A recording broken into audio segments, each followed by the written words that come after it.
ఆయన ఏం చేయలేదు యాక్చువల్‌గా. ఇప్పుడేమనిపిస్తుంది మీకింత 2019 నుంచి ఇప్పుడు చాలా టైం దొరికింది. అప్పటికంటే మీరు జనాల్లో ఎక్కువగా ఉన్నారు. అనేక కార్యక్రమాలు చేస్తున్నారు. మరోవైపు ప్రభుత్వం చేసిందేంటి, చేయలేనిదేంటి అనేది ఒక స్పష్టత ఉంది. ఏమనిపిస్తుంది మీకిప్పుడు ఏమనిపిస్తుంది? అంటే ఇప్పుడు మనం ప్రజల్లోకి వెళ్తున్నాం. ప్రజలైతే బ్రహ్మరథం పడుతున్నారనమాట. చూస్తుంటే మనం ఇప్పుడు తారక రామ కాలనీ అని ఒక కాలనీకెళ్ళాం.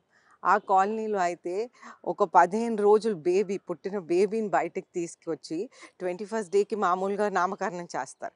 అయితే బేబీని తెచ్చి మీరిప్పుడు వచ్చారు, మీరు నామకరణం చేయండి.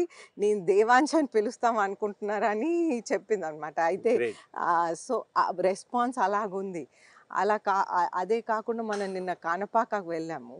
అక్కడైతే మన పాత కార్యకర్త ఆయన పేరు సత్యబాబు. ఆయన ఫస్ట్ ఓట్ నాన్నగారికేశారు. అయితే ఆయనేమన్నారంటే, "నా ఫస్ట్ ఓట్ నాన్నగారికేశాను. అలాగే ఈవిడ నా నా మేనకోడలు. ఆవిడ ఫస్ట్ ఓట్ మీకేస్తదని" అటువంటి రెస్పాన్స్ ఒస్తుంది మనకి. అలాగే మనం మార్వాడి స్ట్రీట్స్‌కెళ్ళామండి. అక్కడైతే వాళ్ళు బయటకొచ్చి హిందీలో చెప్పటం అనమాట. हम आपके लिए ही वोट देंगे, आप पापा का जैसा విజయనగరం को अच्छे से देखभाल करना అని వాళ్ళంటున్నారు.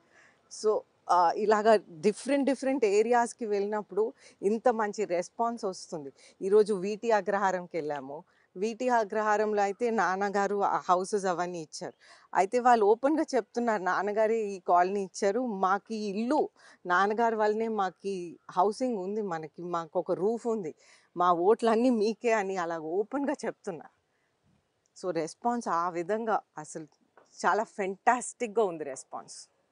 మీరు 2019లో చూసారు. ఒకే ఒక్క ఛాన్స్ అనేది ఒక నినాదంగా వచ్చింది.